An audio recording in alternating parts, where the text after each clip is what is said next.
You ever buy a place thinking you're getting your own slice of heaven? Then wake up in the first blizzard to realize actually you bought a ticket to the pettiest war you never asked for. That's how I learned three things fast and painful. My first winter in Pinterest Valley, Colorado. 1. Never trust an HOA president named Brenda. 2. Always read the fine print. And 3. The one that gets you through the worst spite is a hell of a motivator. My name's Kyle Davidson, October 2024. I thought I'd made it. 5 acres of Colorado mountain land, a decent 3 bedroom house, a barn big enough to hide from the world, and get this, a giant snowplow truck thrown in by the last owner, Tom. The guy was so desperate to retire to Florida, he basically gave it all away. I saw that as a win. Nobody else wanted to deal with the local HOA. That should have been my first clue right there. Pinecrest Valley HOA covered about 40 homes. Private roads, real off the grid stuff. My place. Last house on Aspen Ridge Road, right before National Forest. Tom told me he used the plow for his own quarter-mile driveway, said sometimes the HOA asked him to clear roads, but I didn't really listen. I figured it was neighborly, not some rule. I work from home, software engineer, so quiet was gold. My girlfriend Emma stayed in Denver, visited on weekends, and otherwise, it was just me, some deer, and a lot of silence. Then November hit and brought the snow. First storm, just a few inches enough to play with my new toy. I started up the plow truck, a beast of a Ford, felt like I was driving a tank. Cleared my whole driveway in 20 minutes, and honestly, I felt like a king. 2 days later, 7 a.m., I get a knock on the door. I'm thinking delivery, emergency. Nope. It's a woman late 40s, blonde hair yanked back so tight it looked painful in snow boots that had never seen real snow. She smiled, but her eyes stayed cold. Good morning. You must be Kyle. I'm Brenda Whitmore, president of the Pinecrest Valley HOA. Just what you want with your first coffee, right? She starts in, tells me very friendly folder in hand that as the owner of commercial snow removal equipment, I have responsibilities. Not suggestions, responsibilities. HOA bylaws. Section 12, paragraph 4. Apparently say I need to clear snow from all community roads whenever it snows. Tom did it for 15 years. My jaw almost hit the mug. Tom never said anything like that. She hands me the bylaws, all highlighted and sticky noted. The next snow is coming this weekend. We'll need everything clear by 8 a.m. if there's more than 3 inches. Thank you for your cooperation. She walks back to her spotless white Lexus and leaves me there blinking in the cold. So I sit there and read every word. Brenda wasn't totally lying, but she wasn't exactly telling the truth either. The rule said, may be called upon. That's not must. No mention of mandatory or that it's unpaid. I call Richard the HOA treasurer numbers on the letterhead. He answers, nice enough guy.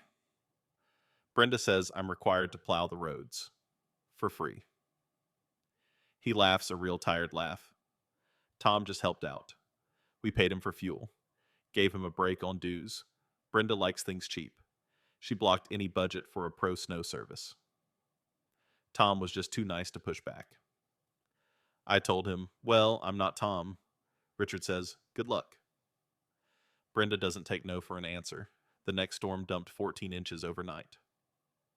I ignored Brenda's frantic texts and cleared my own driveway at a civilized hour. By noon, she shows up again, this time with her little entourage, Donald, the vice president, tall and cranky, and Susan, the secretary, young but already burned out, Mr. Davidson. Brenda says, the roads are impassable. You have a legal obligation? Actually, I don't, I said.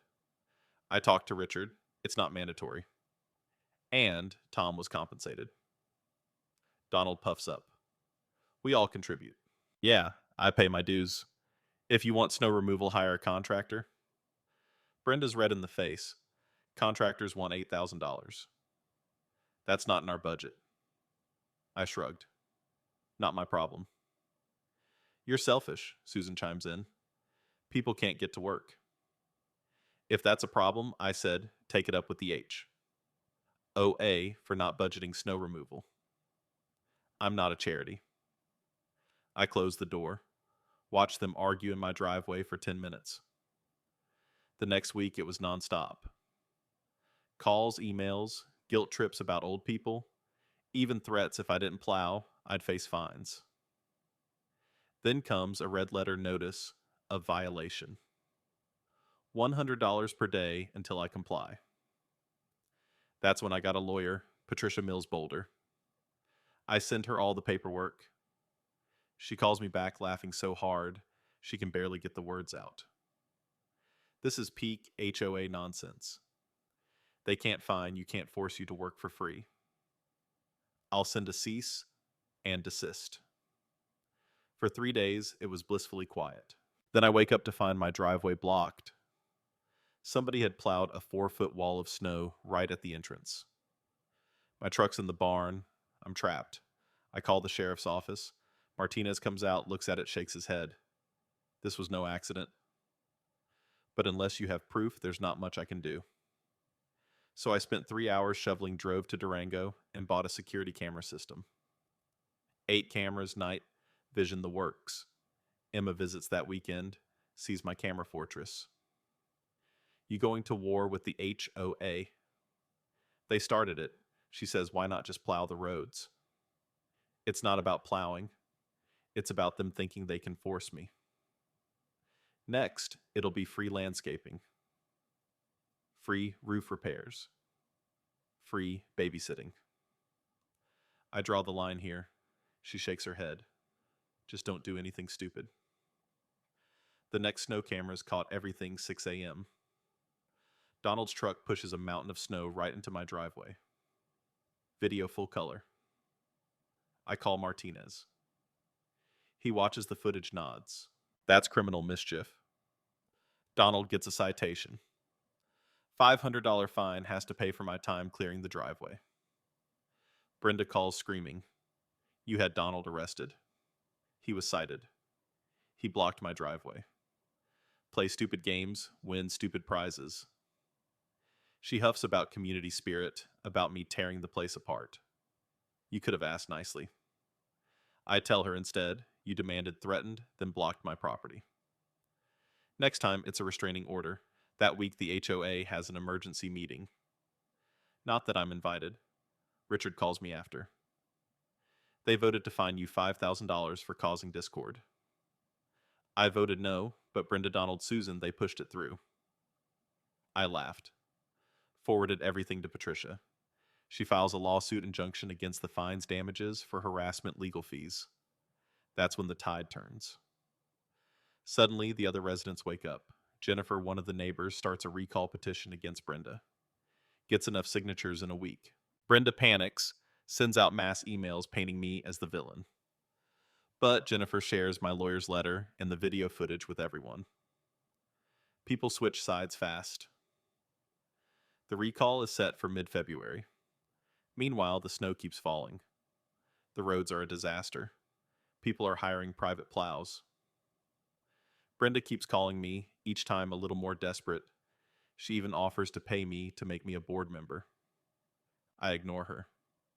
Then comes the final storm. 18 inches overnight, drifts up to 3 feet.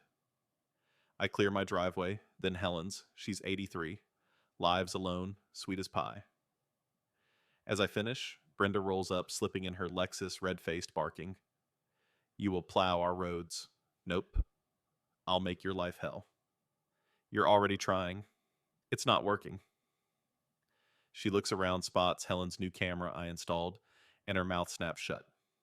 She stomps back to her SUV, spins her tires, and finally gets out of there. The recall vote, Brenda loses badly. Donald resigns.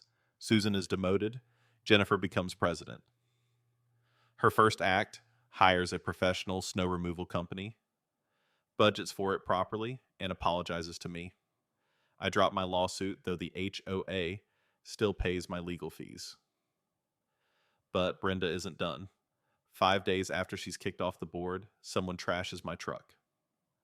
Tires, slashed hydraulics, cut selfish prick spray painted on the hood. But my cameras catch it all. 3 people ski masks, but their cars are unmistakable. Brenda's Lexus, Donald's pickup, Susan's Honda. Martinez comes out with backup. They're all arrested. Vandalism, conspiracy, $8,000 in damages. Brenda claims innocence, but the footage is crystal clear. In court, they all plead guilty. Brenda gets probation and pays restitution. Donald and Susan take their lumps too. The real punishment, everyone in Pinterest Valley turns their back. Brenda sells her house and leaves for Wyoming. Donald keeps his head down. Susan eventually moves away. Jennifer turns the HOA around, fixes the bylaws, makes the budget public, brings in real community input. I get married to Emma that summer. Half the neighborhood shows up. Helen bakes us a cake. It actually feels like a community again. And here's the twist after all that I realized. I like plowing snow. It's peaceful, almost meditative. So I offered Jennifer a deal. I'll do the plowing, but with a proper contract. Fair pay, everything in writing. She laughs but agrees. I get $4,000 for the season, less than the commercial guys, but good enough for me. I do my job, they pay me, everyone's happy. But I never forget the principle of the thing. One day, a year later, comes the legendary moment. Patricia Stone, friend of Brenda Big. Property near the HOA's fancy main gate, starts causing trouble. Says I'm overpaid, says the snow plowing isn't as good as Tom's. Never happy, always loud. Then, the blizzard of the decade hits. 31 inches. I plow my usual route driveway, first Helen's, then the HOA roads, back to front. Halfway through, Jennifer calls. Kyle Patricia's on the line, losing her mind. Says you plowed her in. I tell her I'm not even to her section yet. She says you're sabotaging her, wants you to do hers first. I think about all the headaches, the lawsuits, the vandalism, the constant critics who never do the work, only complain. I decide today I'm making a point. I finish every road in the neighborhood, saving Patricia's for last. When I finally reach her house by the main gate, I see the snow piled naturally high. Nothing to do with me. My contract says I clear roads to the edge of driveways, not driveways themselves. So I do exactly that. Then I take every bit of extra snow from that last stretch, angle my blade, and stack it right in front of the decorative gate. Pass after pass, building a mountain 10 feet high, 15 wide. The only way in or out is now the route I just cleared. If Patricia wants to leave, she'll have to drive 2 miles around on my roads. I take a photo drive home and watch the fireworks start. Jennifer calls, trying not to laugh. You're terrible. I'm efficient, I say.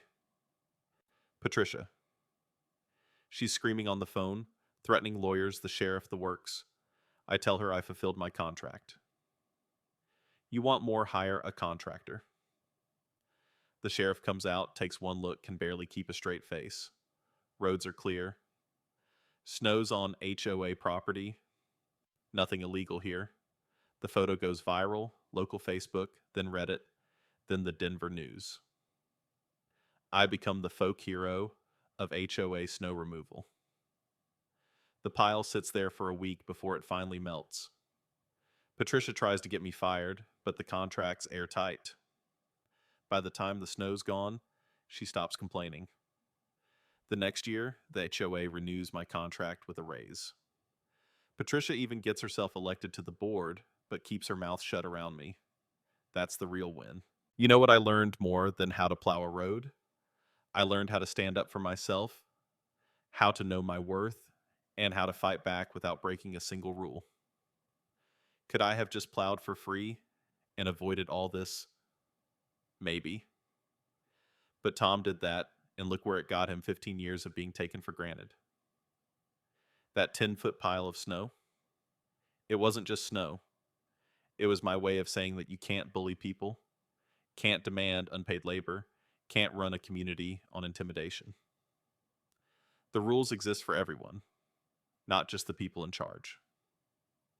Now, 3 years later, Pinehurst Valley, HOA, is known for running smoothly for being fair. People move here because it works, not because it's cheap. Every winter, I plow the roads. Fair pay, fair work, no drama. That painting of the snow pile hangs in my office just above my desk.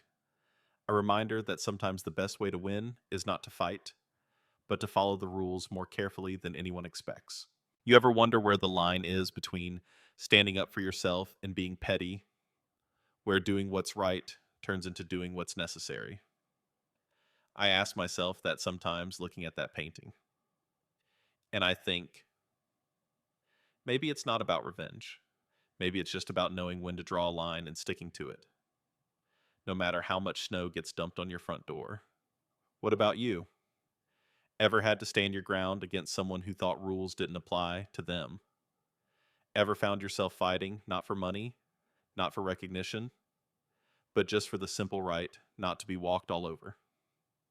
I'd love to hear your story.